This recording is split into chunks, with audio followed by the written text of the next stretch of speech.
तो दोस्तों एक बार फिर आ चुके हैं हम लोग आप लोगों के बीच में और पिछले ब्लॉग में आपने देखा ही कि मनोज चाचा के साथ क्या हुआ था और काफ़ी मैसेजेस आए आप लोगों के लिए और जो आप लोग कामना कर रहे हैं हमारी भी वही कामना है कि वो जहाँ भी हों उनकी आत्मा को भगवान अपने चरणों में स्थान दे। तो सबसे पहले तो आप लोगों का ये सवाल था मतलब कुछ कमेंट्स आए थे कि तन्नू आप लोगों के क्या लगते हैं, तन्नू लोग आप लोगों के क्या लगते हैं? तो ये राहुल ही बताएँगे कि वो क्या लगते हैं। तो सवाल ये था कि क्या मनोज भैया आपके हुँ। कज़न हैं? तो मैं बताना चाहूँगा वो हमारे कज़न नहीं हैं।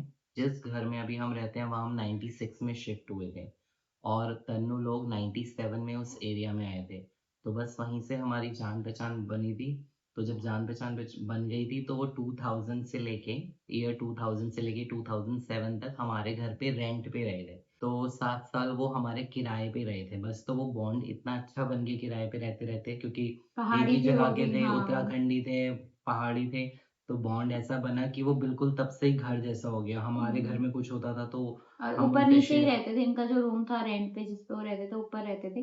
तो कुछ भी सुख-दुख होता था तो ये लोग एक-दूसरे के लिए थे और तन्नू वहीं पैदा हुई, तन्नू श्लोक तन्नू पहले हो गई थी, अच्छा तन्नू हो श्लोक गई वहीं थी, पे पैदा श्लोक वहीं हुआ। पैदा हुआ, तो तन्नू भी बहुत छोटी आ गई थी। हुँ। तो फिर मतलब राधा चाची और मनोज चाचा भी ऐसे हैं ना कि मतलब सबको अपनाने वाले और ऐसे ही मतलब माँ-पापा भी ऐसे ही, तो उन लोगों का ऐसे बॉन्ड बन गया था जैसे भाई-बहन होता है। तो राधा चाची मेरे ससुर जी को हमेशा अपना भाई मानती थी और मनोज चाचा मेरी सास को अपनी दीदी जैसा ही मानते थे। तो कुछ भी मतलब जैसे होता है, उनकी सास भी मतलब मनोज भैया की मम्मी भी वहाँ रहती वहीं थी, रही तो थी। वो भी ऐसे बिल्कुल उनके साथ भी साथ ही एकदम रहती घर थी। जैसा और व्यवहार फिर था। जब वो चली गईं मतलब जब वो इस दुनिया को छोड़ के चली गईं तो मेरे सास-ससुर ही एक टाइप से उनके लिए उनके बड़े हुए। तो कुछ भी अच्छा-बुरा कुछ भी होता है तो सबसे पहले वो उन लोगों से ही पूछते हैं क्योंकि उनके अपने मम्मी-पापा तो हैं नहीं, तो वो दर्जा उन्होंने मेरे सास-ससुर को दिया।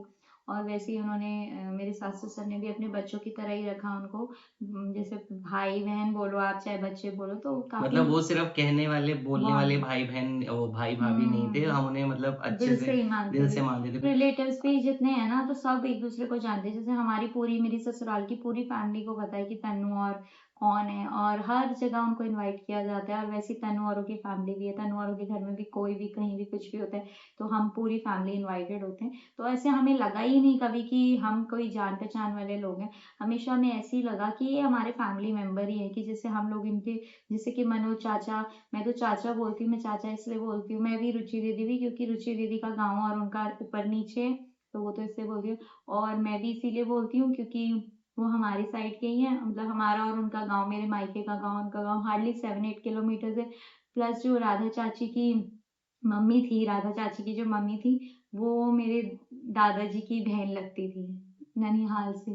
तो काफ़ी रिलेशंस हमारे वैसे भी निकल गए थे, तो इसलिए मैं तो चाचा-चाची ही बोलती हूँ उनको और रुचि दीदी भी चाचा-चाची ही बोलती है और और अभी अभी मतलब जाने से पहले ना मैं तन्नू औरों के घर में था तो वीडियो कॉल आई हुई थी उनकी भाभी के पास।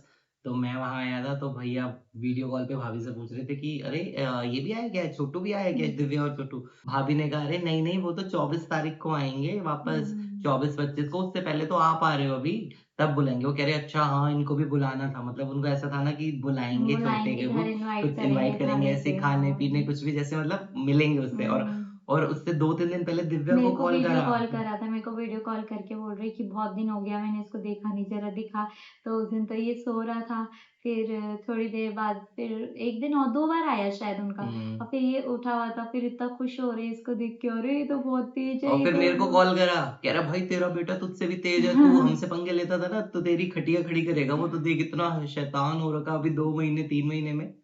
तो वो बहुत खुश थे कि मतलब हमारी भी फैमिली कंप्लीट हो गई और क्या बोलें हम वही जैसे आप लोगों को शौक लगा है तो आप ये समझो कि हम लोगों को कितना शौक लगा होगा ये सुन के क्योंकि कुछ चीज़ें होती है कि इंसान बीमार होता है कुछ होता है तो आप एक्सपेक्ट कर रहे होते हैं कि हाँ कि ये ऐसे हो जाएगा या अब ऐसे हो सकता है पर जब ऐसा कुछ होता है ना अनएक्सपेक्टेड तो इसको मतलब अपने अंदर बिठाने में इस बात को बिठाने में बहुत टाइम लगता है और सही बताऊँ अभी तक मेरे को तो ऐसे लग रहा है जैसे मैं अपने मायके में भी हूँ, मैं गई थी उस दिन वहाँ, बाकी मैं नहीं जा पा रही क्योंकि छोटा है और बच्चे के पास थोड़ा रहता है कि मम्मी जाती है फिर मेरे को घर में रहना पड़ता है। तो अभी तो मैं नहीं जा पाई, एक ही बार में गई।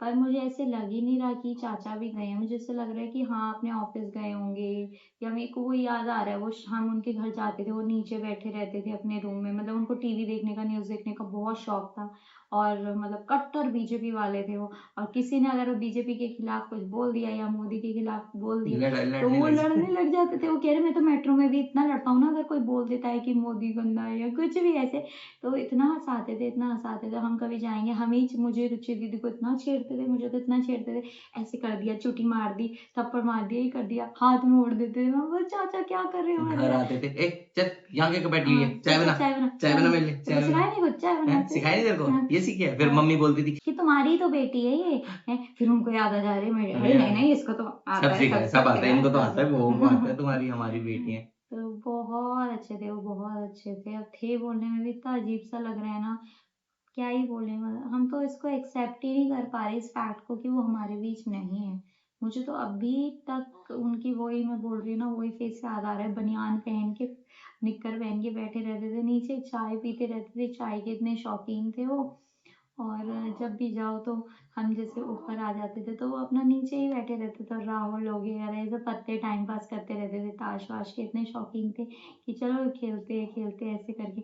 मैं बोलती थी हाँ चाचा आप मेरे पति को भी बिगाड़ लो, अपने साथ साथ अपने पति को भी बिगाड़ लो मेरे कहते थे लिए। अरे इससे दिमाग तेज हाँ, होता है। हाँ, अनुज को बोलते थे अबे पबजी मत खेला कर, ये पत्ते खेल ले इससे अच्छा हमारे हाँ। साथ, उसमें क्या आंखें फोड़ेगा, इसमें तो दिमाग तेज होगा, ऐसे बोलते थे। तो उनके साथ इतनी यादें जुड़ी हुई है, कभी भी बर्थडे वर्डे होता था। और वो सुबह कैसी थी जब मैंने तुझे बताया? वो तो बहुत ही भयंकर थी, क्योंकि मैं जिस बेबी को गोद में मतलब सुला के मैंने उसको लिटाया ही था, 7:30 बज रहे थे और राहुल ने बोला तू, पहले बोला तू क्या कर रही है? मैंने कहा कुछ नहीं, मैं इसको छोटे को सुला रही हूँ। उसने राहुल ने उसके बाद बोला कि मनोज भैया एक्सपायर हो गए। राहुल इतना रो रहे थे, इतना रो रहे थे, और मैंने जैसे ही सुना तो मेरे तो हाथ पैर फूल गए। मुझे इतना मतलब उस बात को ना वो करने में, बोलते हैं ना, दिमाग में लेने के लिए इतना टाइम लगा। लगा क्या बोला, फिर मेरे तो रोना ही निकल गया एकदम से सुन के। मैंने उसको छोटे को नीचे रखा, मैं एकदम से मम्मी पापा के पास आ गई। मैंने बोला चाचा ने उसी टाइम मैंने कपड़े वपड़े पहने और मैं सीधा पहले अपने घर गई। मैंने देखा वहाँ कोई नहीं है, फिर मैं राधा चाची के घर गई। वहाँ राधा चाची तो बिल्कुल सदमे में थी, बेसुध क्या थे वो? बेसुध। तो वो ऐसे बैठी हुई थी, हम उन्हें सब उन्हें ऐसे हिला रहे, वो रिएक्ट ही नहीं कर रही। श्लोक रो रहा था, नूर रो रही। बहुत ही अजीब माहौल हो रखा था इस टाइम पे, आपको पता ही है कैसा होता है। और हमें लगा राधा चाची को कुछ सदमा ना लग जाए, कुछ ना लग जाए। फिर एक गिलास पानी डाल दिया राधा चाची के ऊपर, तो वो थोड़ा सा होश में आई। फिर उन्हें बोल रहे पानी पी, पानी पी, उन्होंने दांत भींच लिए, वो पानी भी नहीं पी रही थी। उन्होंने तनु श्लोक को समझाया कि देखो तुम्हारी मम्मी किस सिचुएशन से गुजर रही है, तुम्हें भी पता है, तो अगर तुम ऐसे रहोगे उनके सामने तो वो और मतलब टूट जाएंगी, क्योंकि सब लोग एक तरीके से रिएक्ट नहीं कर पाते ना। कई लोगों का आंसू निकलता है, रोना निकलता है, पर कई लोगों को एकदम सदमा लग जाता है। तो राधा चाची को वैसा ही सदमा लग गया था ये सुन के।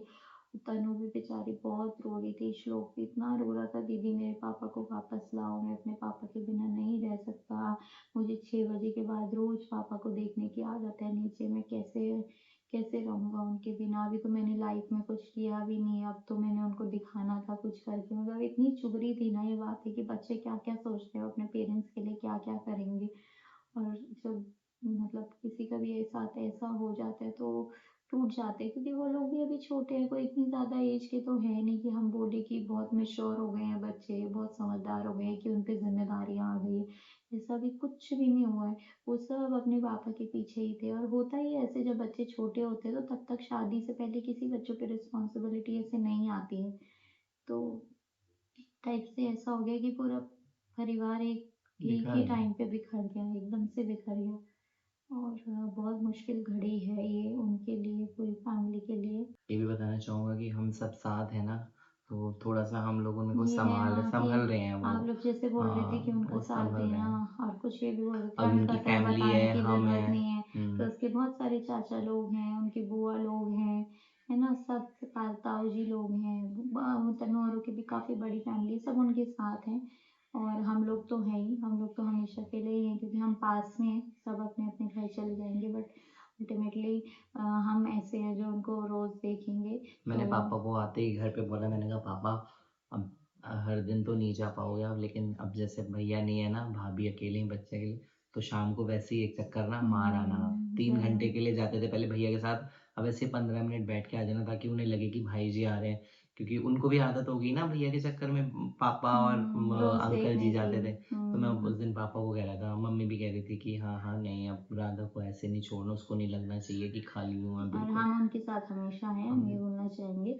उनके हर सुख-दुःख की घड़ी में हम साथ ही हैं उनके। और उसके बाद अब आपको पता है कि जब दिल्ली में निगम बोध घाट ले जाया जाता है, तो अब वहाँ मेरे ख्याल से यमुना में अस्थियाँ भी नहीं बहाने देते, तो उनकी अस्थियाँ विसर्जित करने के लिए हरिद्वार ही जाना था। तो राहुल ही लेके गए थे सबको क्योंकि हमारी गाड़ी थोड़ी-सी बड़ी है, तो ये होता है कि सब लोग साथ में आ जाते हैं, तो राहुल, तो कल श्लोक, मैं आखिरी हाँ। विदाई देके भैया को आ चुका हाँ, तो हूँ। अब उनकी अस्थियाँ भी विसर्जित हो चुकी हैं और मतलब अब अच्छे से उनकी विदाई कर दी है और हम यही बोलेंगे कि वो जहाँ भी हों, खुश हों और अब उनके अपने बच्चों पे, अपने परिवार पे आशीर्वाद बना रहे, कल है मैं ना? हरिद्वार से मम्मी को कॉल करा था, मैंने कहा मम्मी दे दी मैंने भैया को आखिरी विदाई भी, मतलब ज़बरदस्ती। मम्मी फ़ोन पे ही रोने लगी, हुँ, मम्मी कह रही ठीक है बेटा ठीक है। मम्मी की भी हालत ख़राब है यार, मैं क्या बताऊँ मम्मी बिल्कुल ऐसा था ना यार, हुँ। भाई-बहन मतलब जो नाम आप देना चाहो ना इस जैसे रिश्ते को, बेटा, बेटा बहन, बोलो, भाई बोलो, भाई-बहन। मेरा मेरे को चाहे उनका बेटा जो बहुत छोटा हूँ मैं उनसे, लेकिन मैं हुँ, भाई, हुँ, अलग-अलग रिश्ते हैं, अब जो नाम देना चाहो, लेकिन वो था इतना अटूट ना कि अब बस नहीं रहा ना, तो बहुत अफ़सोस हो रहा है उस चीज़ हुँ। का। और कल दिव्या का बर्थडे भी है, तो यही आपको पता है हम रात को 12 बजे केक कट करते हैं, बट दिव्या ने मना कर दिया साफ। दिव्या ने बोला नहीं यार भैया चले गए हैं, तो मेरा मन भी नहीं कर रहा। कह रही मेरा मन नहीं कर रहा। तो जैसे एक्साइटमेंट रहती है ना बर्थडे की तो बड़ा अजीब-सा ही मन हो रखा है, तो हमने बोला छोड़ो यार इस बार ये तो होता ही रहता है, तो अभी हम कुछ ऐसे कर नहीं रहे। केक-वेक तो नहीं रात को काट 12 रहे, बजे तो तो नहीं नहीं रात सेलिब्रेट को करेंगे। सेलिब्रेशन तो ऐसे कुछ कल कीजिएगा नहीं। कल तो देखो अब जो गया जाने वाला तो चला गया, और भैया ऐसे थे ना, भैया खुद कह रहे होंगे यार तुम मनाओ, लेकिन रात को तो नहीं, कल देखते हैं। बाकी देखते हैं बाद में अभी एक बारी उनका काम अच्छे से निपट जाए, उनकी तेज़ी हो जाए, ये तो सब होते रहते हैं कार्यक्रम पर थोड़ा बुरा ही लग रहा है, थोड़ा क्या काफ़ी बुरा काफ़ी लग बुरा रहा है लगा है। और अभी टाइम लगेगा सबको इस चीज़ को। भैया होते ना कहते अरे पार्टी दे, हाँ, क्या देखिए क्या पार्टी दे, मतलब वो ऐसे करते थे यार जैसे कि ना, मतलब शर्माते हक नहीं थे से। हक से। हाँ भाई पार्टी कहाँ है, फिर पार्टी दे फोन पे, मतलब विश करते करते, और रात को 12 बजे भाई वो फोन करते ही करेंगे, करते, करेंगे, वीडियो कॉल करेंगे। वीडियो कॉल करके विश करते ही करते थे। ऐसे एक्टिंग करेंगे वीडियो कॉल करके कि मैं सो रहा हूँ, और फिर उठ के हैप्पी बर्थडे ऐसे करते थे भैया। बहुत बहुत खुश होते थे वो हर चीज़ में। तो बस यही है कि आप लोग भी सब उनके लिए प्रे करना कि भगवान उनकी आत्मा को शांति दे और गए तो वो बहुत अच्छे दिन है, जाना तो उन्हें नहीं चाहिए था। पर एकादशी के दिन गए और बोलते हैं एकादशी के दिन जो जाता है उसके लिए सीधा स्वर्ग के द्वार खुलते हैं। तो गए तो मतलब इतनी जल्दी तो उन्हें नहीं जाना चाहिए था पर ये है कि हाँ, वो किसी ने लिखा भी था ना कि अच्छे लोगों को भगवान जल्दी बुला लेता है, तो वही बात है शायद वैसे ही कुछ हुआ है। और बस आप भी प्रे करना कि सब फैमिली को स्ट्रेंथ दे, इतनी सब स्ट्रॉन्ग बने रहें कि इस दुःख की घड़ी में इस पल को झेल पाएँ और आगे अपनी लाइफ में बढ़ें और सब अच्छा हो आगे उनकी फैमिली में। तो आज के लिए इतना ही, मिलते हैं आप लोगों से अगले व्लॉग में, तब तक के लिए बाय बाय।